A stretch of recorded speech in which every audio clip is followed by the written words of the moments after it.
Assalamualaikum warahmatullahi wabarakatuh. Perkenalkan, nama saya Citra Nanda Wulandari. Saya salah satu mahasiswa dari Universitas Negeri Semarang, program studi sastra Prancis. Tujuan saya membuat video ini adalah untuk memenuhi salah satu tugas ujian tengah semester dari mata kuliah umum, yaitu literasi digital. Di sini saya diminta untuk membuat sebuah konten positif dan tema yang saya pilih yaitu tentang media sosial. Topik yang akan saya bicarakan yaitu kasus pelecehan seksual yang diduga dilakukan oleh salah satu anggota Badan Eksekutif Mahasiswa di sebuah universitas di Indonesia. Sebelum itu, mari kita tonton videonya. Pemirsa, dugaan pelecehan seksual yang dilakukan pengurus BEM kepada mahasiswa baru di kampus Universitas Negeri Yogyakarta.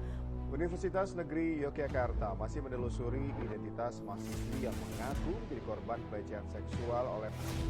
Baru-baru ini ada sebuah kasus yang menghebohkan media sosial. Kasus ini diduga berupa pelecehan seksual yang terjadi di salah satu universitas di Indonesia. Seorang pengurus Badan Eksekutif Mahasiswa FMIPA di Universitas Negeri Yogyakarta berinisial MF berusia 21 tahun dilaporkan melakukan pelecehan seksual pada mahasiswa baru yang kemudian menjadi trending topik di media sosial yaitu Twitter.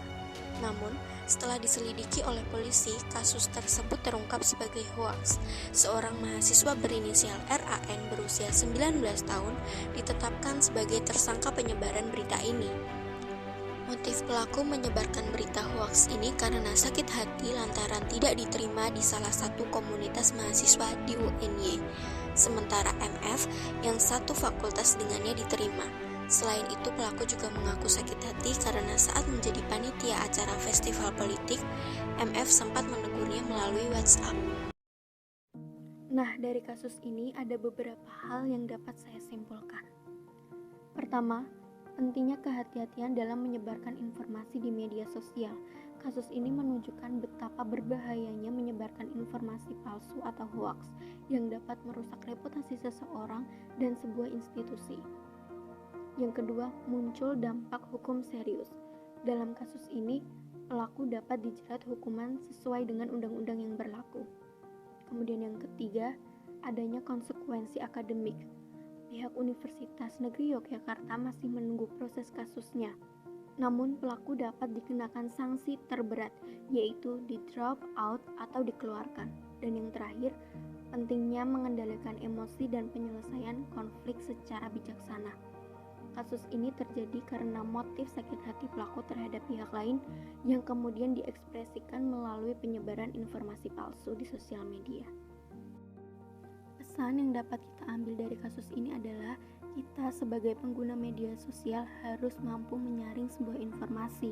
Kabar positif maupun negatif dapat dengan cepat menyebar di media sosial. Saat kita melihat suatu informasi, penting untuk membaca judul dan informasi secara seksama dan teliti. Selain itu, kita juga harus mencari tahu kebenaran dari berita tersebut sebelum menyebarkannya. Dan yang terakhir, periksa keaslian foto dan video.